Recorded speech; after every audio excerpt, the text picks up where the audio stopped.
We knew something was wrong when Prince Kojo stood on the hill, staring at the village in silence. It was just after sunset, and the sky was painted in shades of red, like a warning. I was there, standing with the other villagers, wondering what had captured his gaze. "Something bad is coming," Prince Kojo finally said, his voice calm but heavy. We all froze. Prince Kojo wasn't like other leaders. He had a way of knowing things before they happened. Some called it a gift, but others whispered that it was a curse. "What do you see, my prince?" an old man in the crowd asked, his voice shaky. Prince Kojo pointed toward the river. "The water," he said, "it will rise. It will swallow the fields, the homes, and even the roads." The villagers exchanged nervous glances. The river was calm, as it had always been. There hadn't been a storm in weeks. But I believed him. I had seen him predict the drought 2 years ago and save the village by storing extra food. When he spoke, it was wise to listen. "What should we do?" I asked, stepping forward. I didn't care if others thought I was foolish. "We move tonight," Kojo said firmly. "Everyone, take what you can carry and leave for the hills." Some people started murmuring among themselves. One of the fishermen, Kwame, shook his head and laughed bitterly. "This is nonsense. The river is calm. How can it flood without rain?" Kojo's eyes locked with Kwame's. "The signs are there. Look at the animals.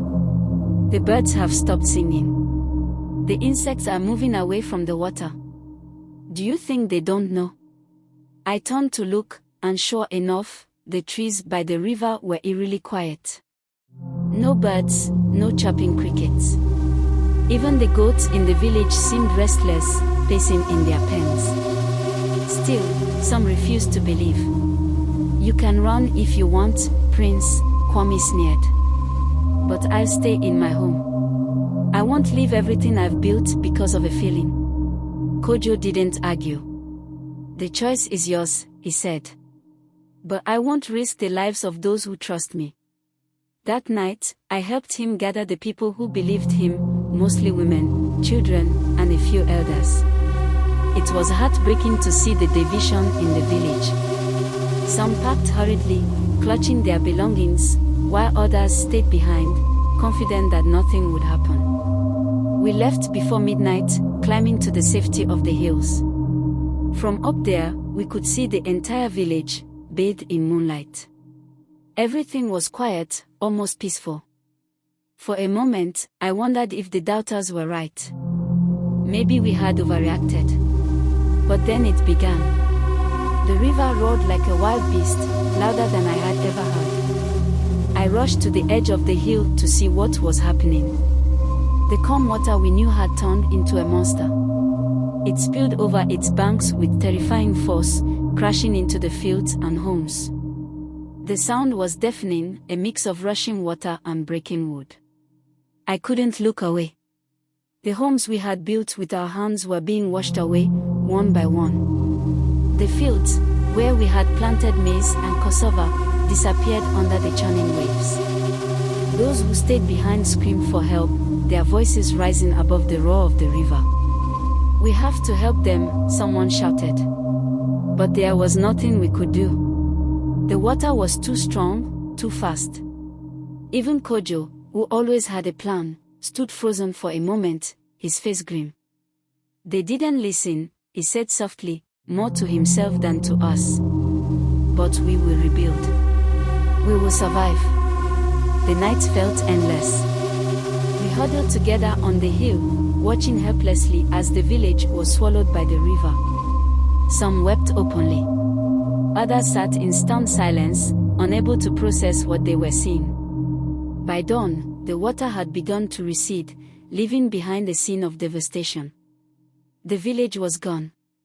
All that remained were broken pieces of wood and debris scattered across the muddy ground. Prince Kojo didn't waste any time. "We'll start again," he said, his voice steady. "We'll build new homes, plant new fields.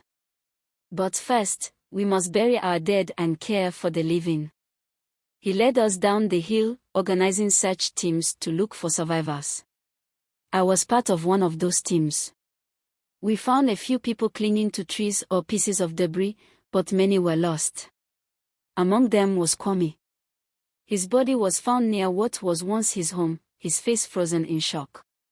As hard as it was, we followed Kojo's lead. He divided us into groups, some to gather wood, others to fetch clean water, and others to cook food for the children and elders. His calmness gave us strength. Weeks later, we had built temporary shelters and started planting seeds in a new field. Life was hard, but we were alive. Every evening, Kojo would gather us around the fire and tell us stories, not of the flood, but of hope. He spoke of a future where our village would be stronger than ever, where our children would tell the story of how we survived. Looking back, I often wonder what would have happened if he hadn't spoken up. Would we all have been swept away? Would anyone have lived to tell the tale? One thing I know for sure, Prince Kojo wasn't just a leader. He was a savior. And because of him, we learned to trust the warnings we couldn't see and to rebuild, no matter how much we lost.